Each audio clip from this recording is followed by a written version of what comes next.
there's sometimes when I talk to business owners and I hear there's something I call a mind virus. People will say, oh, there's no good workers out there. And I go, one, that's not true.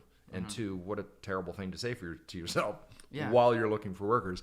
The Very Best Life podcast, how to go from nothing to everything and live your best life. It's a journey, it's a hustle, it's a passion, it's the best life. And we will be sitting down with awesome people to dig deep and tell the untold stories everyone wants to hear about.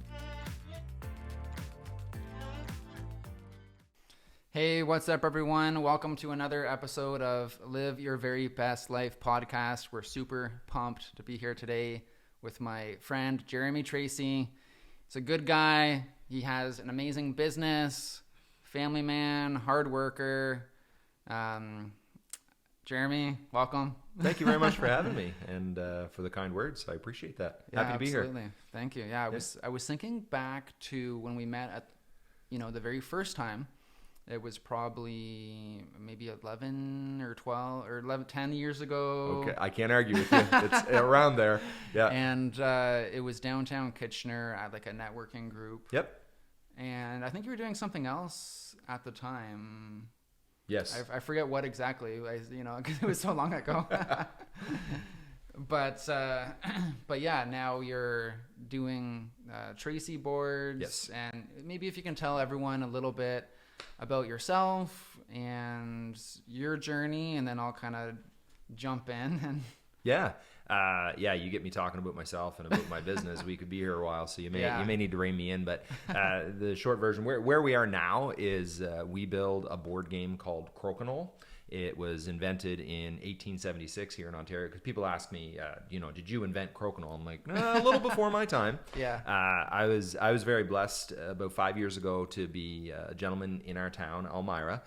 He had been building boards for 30 years. His dad had been building them for 20 years before that. Anyway, Willard was at a stage in his life that he wanted to retire. So he took me in and he trained me in the art of building world-class Crokinole boards. Yeah. And since then it has been evolving and changing and growing. The popularity of Crokinole has exploded. Our business has exploded with it. And it's just been a fantastic ride. So that's amazing. And so what year was the business kind of founded? My business? Yeah. For this it would have been early in 2018. So we're coming up on 5 years. Okay, sounds good. And was there like a branding change there? Because I remember it was kind of like Crokinole boards, and there's probably some sort of like legal logistics or something, I'm assuming. It wasn't so much that as when we started. See, Willard had been building boards, like I say, for 30 years. He was the official board builder for the World Crokinole Championship, so he had a reputation out there, and people knew the Willard. Anybody looking for a Crokinole board knew Willard boards.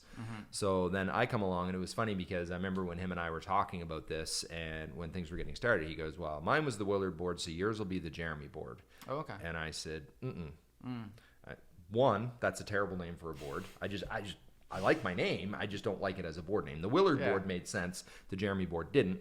Right. I said Tracey Boards is a way better name.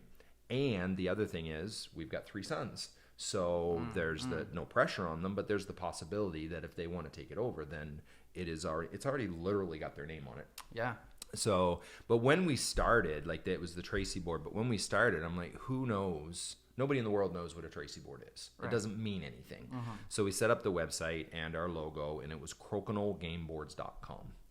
And it wasn't very long. It was probably a year or 2 in, and I had customers emailing me saying, "Hey, man, nobody on the forum says go get a CrokinoleGameBoards.com board. People say go get a Tracey board. So why aren't you branding Tracey Boards?" And I'm like, you know what? You're right.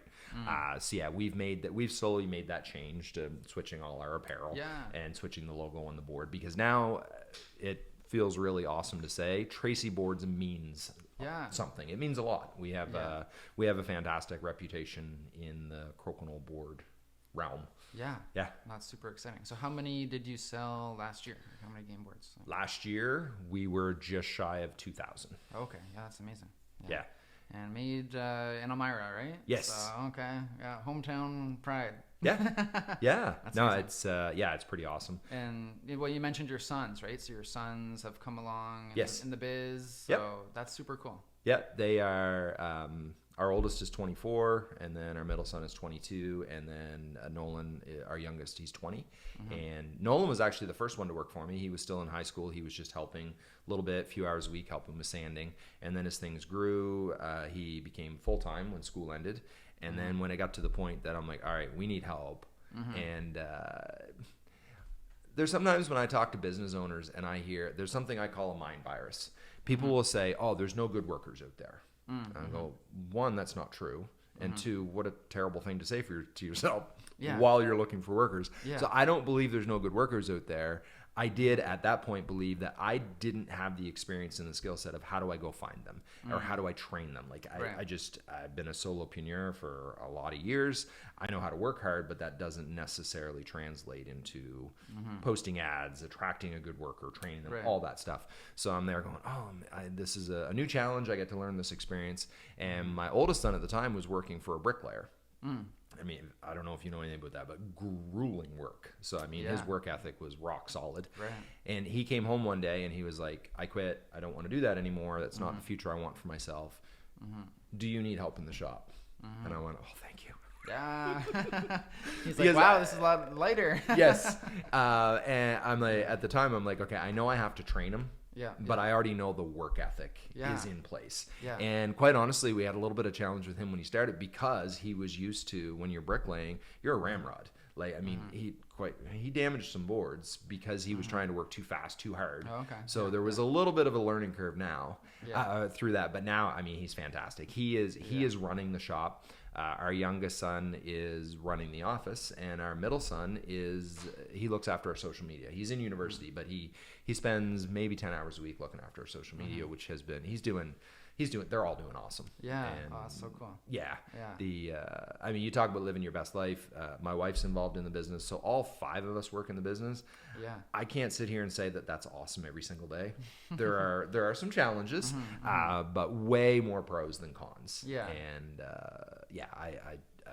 it is fantastic working with my wife and my sons. I can feel the passion and energy right in that. And and that's really key too in a business, because people can feel if you don't have that.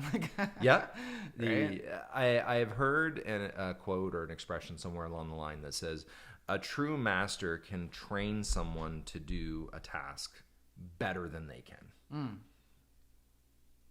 That's not word for word. I can't remember where it came from. But quite honestly, I feel like my sons are better at the job than I was.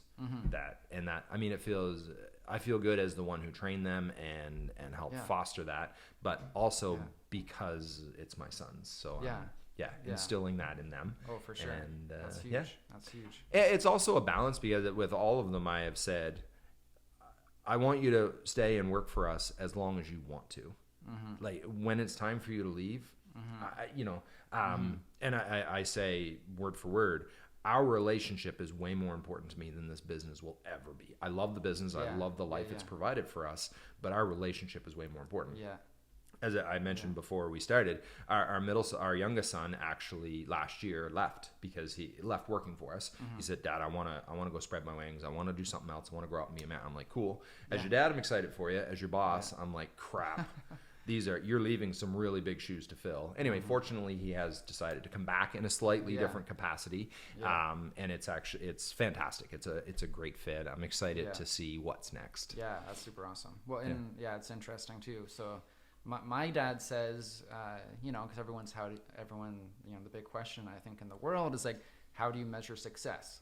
So my dad kind of had an insightful moment one time, and he said he measures success by how well you raise your kids.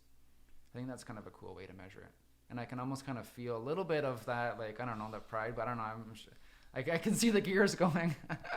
What do you think about that to some degree? Is that a lot to put on your kids, or no? Or what are your thoughts? I've heard the expression that success as a parent means that your children are doing well enough they can afford to pay for their own therapy.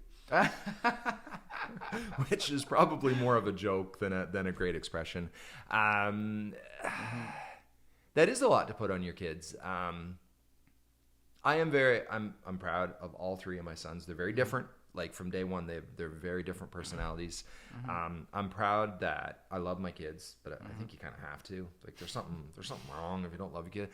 I genuinely like all 3 of my kids most of the time. Yeah. That's the thing about you too. You're an honest guy. You're straight up and you're honest, right? Like people can sense that authenticity or that genuine type character, right? Yep. That builds trust. I also say it's a family value. Brutal honesty is a family value, and it's a two-way street. Like I'll put my kids on blast if they need it. Yeah. I shouldn't even say my kids, my sons. I try to move away from saying, oh, the boys are the kids, because they're not anymore. They're young men. And it's like I say, it's a two-way street. They call me out. And it's doesn't always feel good, but I know it's for the greater good. Yeah. And I will also say that, I mean, some people in your life will really appreciate brutal honesty and other people won't. I'm more interested in being around people, and that doesn't mean you walk around being rude to people, but I think that if you're just straight up and honest, it's a good way to be. So for people watching this, it's an inspirational story, right? But how did if someone's looking to start, whether it's maybe initially a side hustle that they want to, I think there's a lot of people that want to start a side hustle. Yep. So a lot of people working the 9 to 5 and it's a grind and they hate it, but they maybe have a passion. Yep. And so how do you take a passion or a side hustle and turn it into a full-time deal, right? Like I think a lot of people want to do what you've done. Right. It's not going to be a crokinole board, you know. Yep. But, right. Yeah. But what are your thoughts on that? If I can take I guess it's not really a tangent, but basically, I don't even know if you know where this started. I don't know where it started. Yeah, I know there was the one gentleman that you said. Yes, but when it started, I set up a shop, a very, very small shop in our basement. Okay. And it was a tiny little space, and I wouldn't do any of the heavy sanding in the house. Right. I did that in our carport. Yep. And I mean, when I set this up, I still remember the conversation with Willard, and we were talking about it, and he goes, "Do you have a shop?" And I said, "No." And he kind of went, I said, "You think I'm crazy?" And he goes, "I don't think you're crazy. I don't know what you're thinking." I'm like, "Leave it with me. I will figure this out." Yeah. So, I mean, I bought tools off Kijiji. I mean, shoestring. I was the definition of shoestring when I started this. Like, I didn't have a lot of money to put into this. All this stuff came off Kijiji. I set up my shop. I'm sanding boards in my carport. Got to the point in Canadian winters, got a little cold. Yeah. So I splurged, spent some big coin, and I went to Canadian Tire because they were on sale, and I call it a car tent. Yeah. It was 10 feet by 20 feet. So I set up all my tools, like not all my tools. It was still just the heavy sanding I did back there. But then as the winter went on, I would go back there when it came time to take my bottoms back there and do all the sanding. I would go back and take a mop, and I would wipe all the condensation off of the roof, because if I didn't, once I get in there and things warmed up, it would start to rain on my boards. That's no good. Right. So I'd lug boards back there, I'd sand them, then quick get them back inside, and then send them off for lacquer. And it went from there to I rented a footprint on the second floor of our lacquer shops. Like, I went to the manager of the lacquer shop, and I'm like, my car tent's not really working out for me. Yeah. I see that space on your second floor. Can I rent like a 400 square foot space there? Yeah. So I did that for a few months, and then I finally took the plunge of getting the shop where we're in now. Yeah. I was scared. I was scared when I did that. It was overhead, because at that point it was still like I only bought what I needed and just kind of shoestringed along. Didn't want to take on any debt. I was loading the boards in the trunk of my my Honda Accord. Anyway, but yeah, and I remember how fearful I was to take on that rent, because it was a monthly expense, and it was like, and yeah, so now that shop space feels too small sometimes, and I'm like, okay, how do we take this to the next level? But I mean, I don't know if I'm answering your question, but that. Well, you're answering it in a roundabout way, I guess, right? But this is pretty cool to hear from, you know. Well, it's making me think, like, you know, what are all the executives, but like, you know, Jeff Bezos and all these guys, like Bill Gates, they started in a garage, right? They started kind of in a garage, so sometimes the joke is, if you want to, you know, be really successful, you got to start in a garage, right? or a car tent, or you know, like it's that drive Tony Robbins says, you know, he's interviewed a lot of successful people. He says it's the hunger. Yep. That's the number one thing, is the hunger. So it's okay. Hey, you don't have a shop? Hey, I have a carport. Okay, now I have a car tent. Now I have space I've rented. Now I have that, you know, like look at what Google's built now. It's like that crazy, like their headquarters in California. Right. It's like this crazy, like it's like art as much as it is a structure. But one of the most profitable companies in the world. But not that we all have those aspirations, but right. But so if someone, so what maybe did you tell yourself? Because a lot of people would say, oh, you don't have a shop, you can't do it. Oh, you've never made one of these, you can't do. Oh, you can make enough. You're gonna sell enough of these to make a living. You can't do it. Like what do you tell yourself? Like what drove you forward to do it? Because here you are, and it's a family business, and there's several employees. You have a shop. Yep. You've sold boards across the world. Yeah. We'll talk more about that after. Right. I honestly, still to this day, I get a kick out of it because some like people that know me, well, they know me, but they don't know what our business is. Right. And people say, "How's your little crokinole board business?" And I go, "My little crokinole board business is just fine, thank you." Yeah. And I'm not offended by it. I don't care. And I mean, my sons have come home and told me story. I remember my one son coming home and somebody had said to him, "Yeah, like enjoy it while it lasts." Basically, like, okay, there's been a spike in popularity. It's not going to stay there. So just, I mean, you guys should enjoy it while it lasts. I'm like, we're just getting started. Yeah. But I mean, back to the initial question, I think that when you're starting a side hustle, you're a solopreneur, or whatever word you want to put on it. I mean, you have to have a passion for what you want to do, and you have to have a really clear why. Like, why are you doing it? Yeah. I mean, are you just doing it for the money? If you just, I don't think that doesn't get me up in the morning. That's the big, a passion, a determination, a realization that you're going to have some really tough days. You're going to have frustrating days. I have thrown crokinole boards across the shop. There have been challenging days. I have got, anyway, it's not all roses. Right. And I mean, quite honestly, I don't think everyone should work for themselves. And that's a question that people need. Like, I'm not trying to discourage anyone, but like, I know people who've started a business and I don't think they're, I'm not convinced they're cut out for it. I'm not convinced they're going, and fortunately, sometimes they prove me wrong, but there are times that I'm right. And I think a passion and an understanding that there's going to be tough times that you need to push through. I had a number of things that helped me out. Like, I don't know how many husbands could, and I make this unisex, I don't know how many people could go home to their spouse and say, I'm going to start a business and I'm going to sell a board game, and have their spouse say, awesome. How can I support you? Yeah. I am extremely blessed in the spouse department. And my wife was there to support me, and then when the business exploded the way that it did, she stepped in and helped me out of necessity. That's amazing. I have some strengths as an entrepreneur, and man, do I have some weaknesses. And it was back in June 28th, 2019 at 3 p.m. 3 p.m. It's like a baby being born. I'll mark right? it down. I'm not sure I remember what time my kids were born, but I remember what time that video came out. We were a ways into the business, but I mean, still just kind of chugging along. It was still a side hustle.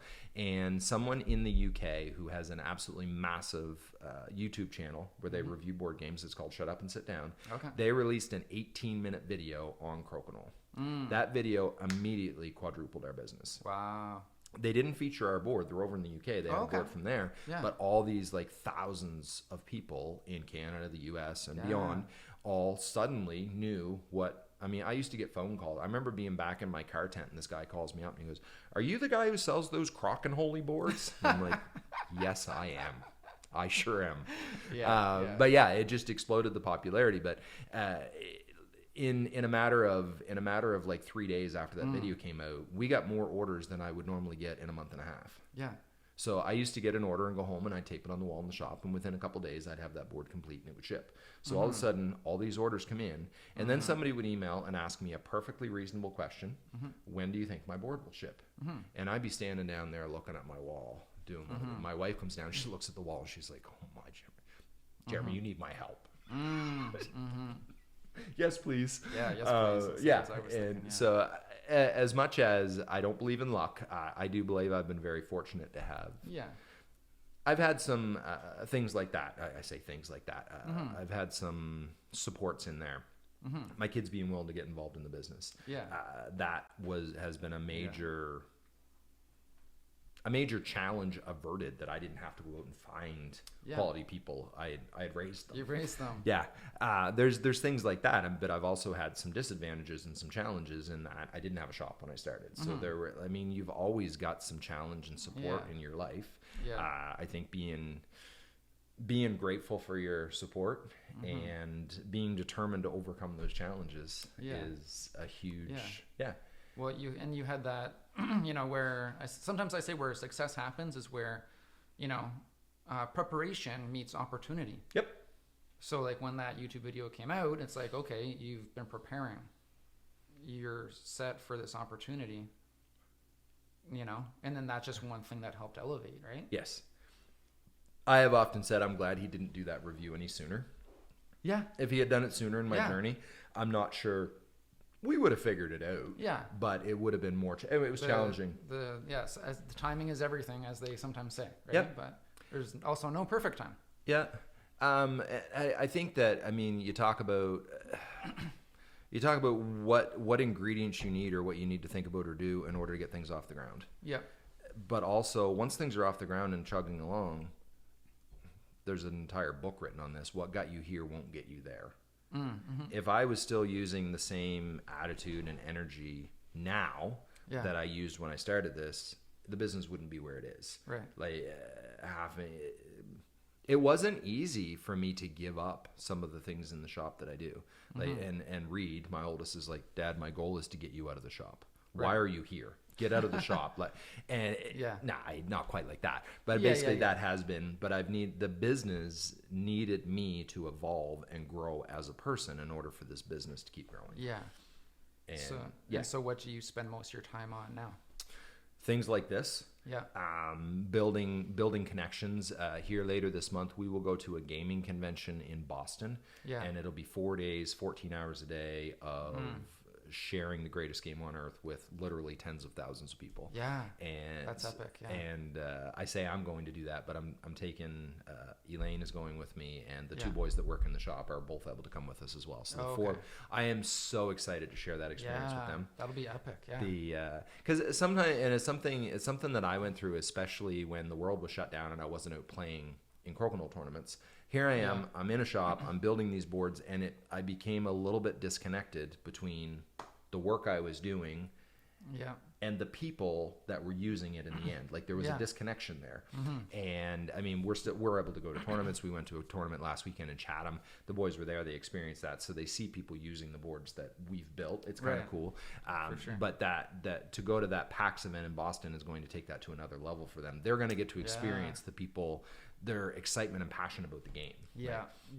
It's something that's epic. Yeah. When I started, and you ship out boards and you're kind of nervous, like, I'm taking over for Willard. So I always called it a positive pressure. But then when people would email and say, "Oh, your craftsmanship is beautiful," and I'd be like, oh, I feel really good. And now it's still nice to hear. Now it's nice to hear because it's the boys doing it. Yeah. So it's like, they're my sons. I'm proud of their craftsmanship. But the emails that I enjoy even more is when people email about the impact that this game has on their life. I remember one guy emailed me and he said, "This is the most fun I've ever had with my mom and my dad at the same time." Oh, that's amazing. Yeah. And it's stories like that. Or a guy just emailed me last week and he was like, my 14-year-old son, who usually has his face stuck in a phone, came to me and said, "Can we please play that game again? Yeah. It's addictive." Yeah. And he's like, the quality time I've had with my son over this board is incredible. Thank you. Yeah. That is what gets me up in the morning. And that's what, and at this point, my job in the business is to give more people, more families the opportunity to have that experience. Yeah. That's a great driving force. Yeah. And I think a lot of people want to, they do want to put the phone down because it's it can be good, of course, but sometimes it's not real life, Mm-hmm. you know? Like, this is real life, like being together, doing something together, like face to face, not through a screen. Yeah, like my family, the Ellis family, on Christmas, we would always play crokinole. Okay. We had like a little tournament that my cousin kind of orchestrated, and Yeah. really good family moments, family memories. You know, like at Christmas, we would all play crokinole together, and like on teams, and so it was just a pretty beautiful thing, right? Like, it was a nice little family tradition, and you should have seen the boards that we played on, though. They were pretty rough. they were pretty rough. Yeah. Yeah. Yeah. But but what has been maybe your biggest challenge in starting this business and moving it forward? I mean, every phase has come with Yeah. a different challenge. Yeah. What would you say has kind of been like the biggest one, where it's like, or you know, maybe it's not the biggest, but it's just like, ow, that hurt. I know you probably don't want to think about it, but like, has there been many moments like that, or has it all been pretty, you know, just moving forward with determination? And I mean, it certainly hasn't been all roses. Here's one. I say our family is brutal honesty. Yeah. Every once in a while, I mean, I try to be positive. I really do. And some days it's easier than others. And there are times when I'm throwing a little pity party, feeling sorry for myself, and this went wrong, and that went wrong, and this supplier did this, and da-da-da-da. And my wife will say, do you want to sell it? Yeah. I'm like, what? Do you want to just sell the business? Right. I'm like, no. She goes, okay, I'm just checking. I don't know that I can point to one challenge. Yeah, I mean, there's it might seem like a simple business, but there's a lot to it. Like, I deal with a lot of suppliers and shipping companies. And okay, there's a pretty big challenge we had. For a while, we had a lot of boards getting damaged in shipping. And, you know, when you I get a little bit irritated with my contact at the shipping company, because I go, oh, another busted board. And they go, oh, we'll put in a claim. Like, this isn't something I'm just pulling off a shelf, putting in a box and shipping. Yeah. Do you have any idea how many hours? Like, I literally put blood, sweat, and tears in this. Like, I always sand the blood out, but no, we don't actually bleed on the boards. But I mean, this is something we poured our souls into. And I just had a customer email me, and the rail's busted because somebody threw it across the room. And so, I mean, that was infuriating. And I mean, I remember at the height, like, I would get up to 6 emails a week from customers. And, you know, I'm probably up to 2 hands by now after 5 years, but I could count on, I don't have to count very high to say the number of customers I've had that have actually, that are real pain in the butt customers. Like, they're out there. But I mean, I can remember getting emails from people with a rail busted, and the email would say, oh, Jeremy, really sorry to bother you. Can you tell me how to fix this? And I open up the email, and there's like splinters everywhere. I'm like, I can't fix that. In my shop, I can't fix that. There's no fixing it. We're just sending you a new board. Yeah. And they'll be like, oh my God, you're the greatest. And I'm like, no, I'm just treating you the way you should be treated. Yeah. Like, you didn't top level customer service. Yeah. You didn't order a board with a rail with sprinkles. You ordered a pristine. I don't use the word perfect. It's all natural. It's handcrafted. But I mean, you ordered a top quality product. Yeah. But anyway, we ended up there were a bunch of things. There's one shipping company I refuse to use at this point. We improved our packaging. There's now a stamp on our board, because one of the challenges we run into, customs agents were tearing the boxes apart. And sometimes they put stuff back in, sometimes they didn't. But the way our packaging was, when they would tear a piece out, it would be more likely it's going to damage the board. Right. So we overhauled our packaging, and now we've got a big old stamp on there that's got our logo, our Tracey Boards logo, and it says the greatest board game on earth, handcrafted, fragile. Because my hope was, when it runs through a scanner, if they see it, they don't know what they're looking at. But if the picture on the outside looks like the item in the box and it says the greatest board game on earth, maybe they'll relax a little bit. So since we've done that, I would say out of the last 2,000 boards we've shipped, there's been 1 or 2 damaged. So I mean, we still quality shipping guarantee. If it shows up busted, we replace it. But yeah, that was a pretty big challenge, and it caused a lot of stress for a few months. I like how you handled that. That may have been one of the days a board went flying across the shop. Fair enough. Get that on video. Maybe it'll go viral or something, right? But no, that's super cool. So I know how many countries do you know the number of countries that you've shipped to? Like I know when Jeff Bezos sold his first book on Amazon, it was I think like to India or something, and they mailed like coins in an envelope to him. Yeah. We have on our website, we have a map, and it is a map of every town in the world that we have shipped a board to. I would have to look at that to see the number of countries. I know when we first started, it was like, okay, we need one in every province. Right. We need one in every state. Yeah. And it took a while to get those done. I think we actually probably got the states done, but we did more of our business goes to the U.S. than Canada. Right. Which is interesting. But I would have to look to see how many countries. But this is cool and a little bit frustrating. Not really frustrating at the same time. There are, for example, I have a distributor in the UK. So I send them a pallet of boards and then they ship from there. Okay. I have no idea where those boards go. Right. I have no record of that. Yeah. And when I say all we put is the town. Okay. Like we have a lot of boards in Seattle. We've probably got 27 boards in Seattle. Oh, okay. So there's a dot in Seattle, and Yeah. if you look on the map, you can look at it and see how many we've actually got there. We're not putting. If you order a board, I don't put your home address up on our map. It's just but it's really cool to look at that map and zoom in and see these little pockets. Sure. Yeah, that's amazing. Yeah, that was a long-winded non-answer to how many countries have. That's cool. Yeah, and it makes sense because I know in say Amazon sales, like they do like 300 billion every year, and the number 2 country compared to the States is Germany at 30 billion. Okay. But like the States is a huge market, so I can see why you sell a lot of boards to the States, right? I mean, a lot of people in Canada already know. I mean. Already know about the game, and it's just catching on in the States, and we've been really blessed that there are people down there who've really sunk their teeth into it, and they've started clubs. So then once someone starts a club, and we have different ways that's one of my other jobs is like this afternoon I'm going to be getting on a Zoom meeting with a guy in Colorado who wants to start a club, so I am going to be spending some time with him to help support him get that off the ground. Okay, cool. One, I mean, my passion and my business just are together. Yeah. I want to grow the crokinole community. I want to see this game being played more tournaments. I love competitive crokinole as well as just social Friday night crokinole. I love them both. I want to help that grow, and when that grows, my business grows. Right. So at the end of January, we hosted a tournament in Elmira.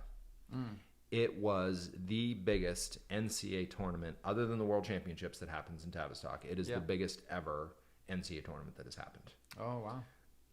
Yeah. It was me and another guy really spearheaded that. He looked after the admin side. I looked after the promotion side. Yeah. So I took a massive amount of pride that there were 87 people there playing crokinole. Yeah. In a church in Elmira. Yeah. And the other thing that I put a lot of thought into what we wanted to make sure that new people that came to the tournament enjoyed it as much as possible, in hopes that they come back and they share it with more people. So my wife was there, as always, supporting me. And one of the things I had her do as people were coming in was like, is this your first tournament? And if it was, we just put a little sticker on their name tag. So then when I'm doing the opening announcements, I said, if you're sitting across from someone and you see a little circle on their sticker, just know that this is their first tournament. Maybe go out of your way to make them feel welcome, help them fill out their scorecard. But the cool part of that was when it was done, I think there were 27 people there that it was the first tournament they'd ever been to. And so cool. Incredible feedback of how that day went. And just we put more ideas into it of, okay, how do we make this an event? How do we make it fun? And those are the ideas that I want to share with people that want to start a club, that want to start. But I mean, I'm learning there's a club down in New York that has amazing ideas that build community. So the guy who runs that club has become a really good friend of mine. So I borrow those ideas and I share them with other clubs. So I'm kind of a hub of crokinole wisdom to help build the community. Right? For sure. That's an important skill. Yeah. That's an important skill. So the brand is Tracey Boards. Yep. I would say that leaves the door open to build other board games. I have had people say, do you want to build chessboards? Nope. No. I have nothing against chess. Yeah. But I don't. What about checkers? No. I don't it's love still played either. with round pieces. Yeah. We go to these gaming conventions and somebody say to me, what other board games do you like? And I go, crokinole. Yeah. Single focused. Pretty much. And sometimes that's the secret to success. Like if you try to do a million things, maybe you'll fail at a million things. Like with a singular focus, crokinole tournaments.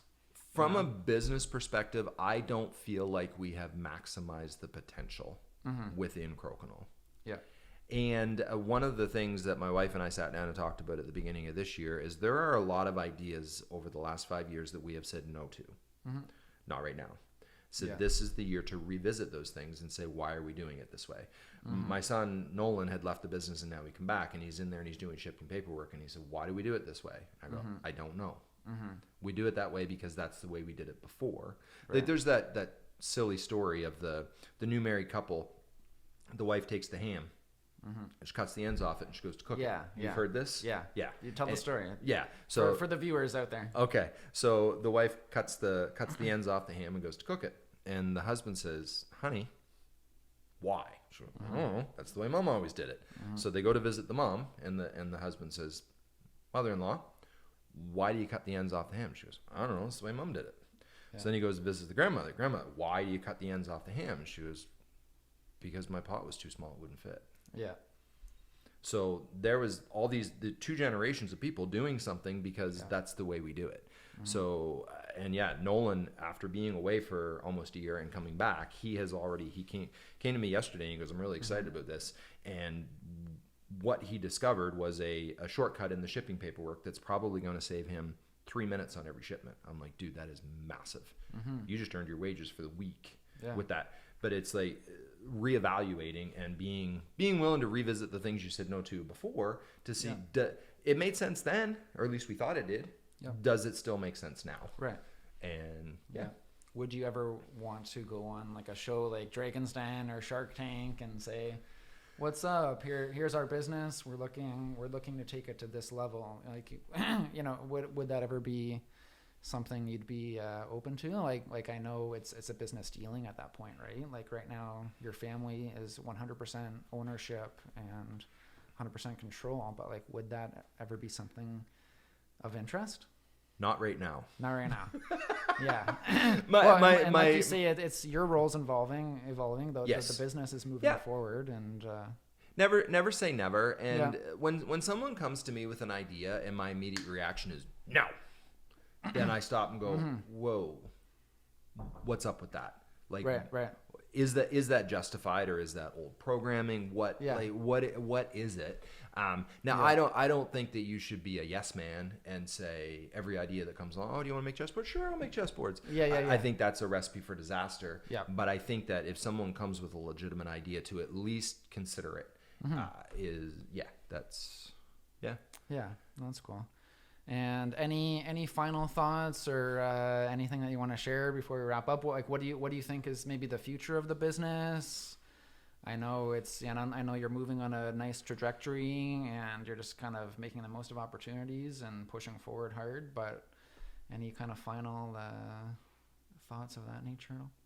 I think that without going too far down a rabbit hole of it's not even politics, but the dynamics of it. There's something called the NCA, the National Crokinole Association. We have a series of tournaments throughout the year, and you earn points toward your NCA ranking. So in the tournament last weekend, I placed 4th. So with the accumulations of points this season, I'm ranked 5th in the NCA right now. That's really cool. Basically, the NCA is tournaments that take place in Ontario and New York. That there's no tournaments outside of that count toward that. This game is growing and evolving in such a way. In April, I'm going to be going to Dallas, so I'm going to go visit a club, the Extra Pint Crokinole Club in Spring, Texas, just outside of Houston. It's only a matter of time before they are going to have a top quality tournament. Right. Truthfully, the skill level is not the same as it is here. Like iron sharpens iron. Like the top level players are here. That is going to change. I believe that the NCA, it's going to change in such a way that there's regional. I have no idea. Let's say like I went to a tournament in Ohio last year and I won handily. That's not part of the NCA tour, and it shouldn't be, because a win there shouldn't be worth the same as a win here, because the caliber of play isn't the same. I don't know I don't yet know the formula of how do we how do we grow this game and make it actually global so that a player in Houston can compare their success and their ranking to a player in Ontario. Right.